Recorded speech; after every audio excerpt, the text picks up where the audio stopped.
السلام علیکم ناظرین، آپ کو اپنے چینل میں ویلکم کہتی ہوں۔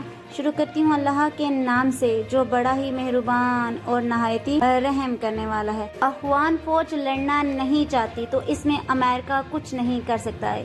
ناظرین، یہ الفاظ ہیں جو بائیڈن نے کہے ہیں، جو بائیڈن نے اپنے ہاتھ کھڑے کر دیے۔ ناظرین، ان کا کہنا ہے کہ ہم نے افغان فوجیوں کو ہتھیار دیے اور 20 سال تک ان کی عسکری تربیت کی۔ ناظرین، یہ کہنا ہے جو بائیڈن کا۔ جو بائیڈن کا کہنا ہے کہ ہم نے افغان فوجیوں کو ہتھیار اور 20 سال تک ہر طرح کی تربیت دی، ان کی تنخواہیں تک ہم ادا کرتے رہے۔ امریکی صدر جو بائیڈن نے افغانستان سے فوجوں کے انخلا کا دفاع کرتے ہوئے کہا ہے کہ افغان فوج لڑنا نہیں چاہتی تو اس میں امریکہ کچھ نہیں کر سکتا۔ ہم نے انہیں ہتھیار اور 20 سال تک ہر طرح کی تربیت دی ہے۔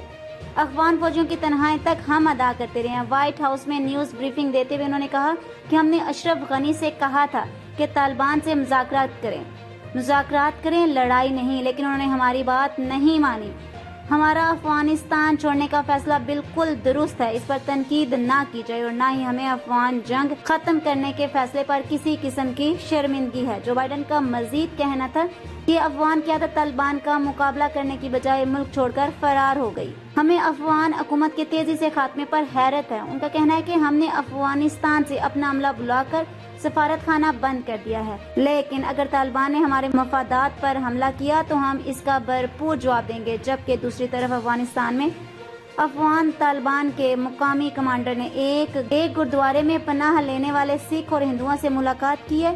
خیال رہے کہ طالبان نے افغانستان کے دارالحکومت کابل پر قبضہ کر لیا ہے، جبکہ افغان صدر اشرف غنی سمیت کئی اعلیٰ عہدیدار بھی ملک سے فرار ہو گئے ہیں۔ ناظرین، بھارتی میڈیا کے مطابق افغانستان کے دارالحکومت کابل میں طالبان کے قبضے کے بعد تقریباً 300 زائد سکھوں اور ہندوؤں نے گردوارے میں پناہ لی ہوئی ہے، جس میں 270 سے زائد سکھ اور 50 ہندو شامل ہیں۔ رپورٹ کے مطابق ناظرین، کابل کے گردوارے میں پناہ لینے والوں میں غنی اور دیگر علاقوں کے رہائش پذیر افراد بھی شامل ہیں، جنہوں نے صورتحال خراب ہونے پر دارالحکومت کا رخ کیا تھا۔ پناہ لینے والے ہندو اور سکھوں سے طالبان کے مقامی کمانڈرز نے گردوارے میں جا کر ملاقات کی اور ساتھ انہیں مکمل سیکورٹی کا یقین دلایا ہے۔ بھارتی میڈیا کے مطابق افغان طالبان نے ہندوؤں اور سکھ افراد سے ملک نہ چھوڑنے کی اپیل کی ہے۔ ناظرین، آج کی اس ویڈیو میں اتنا ہی۔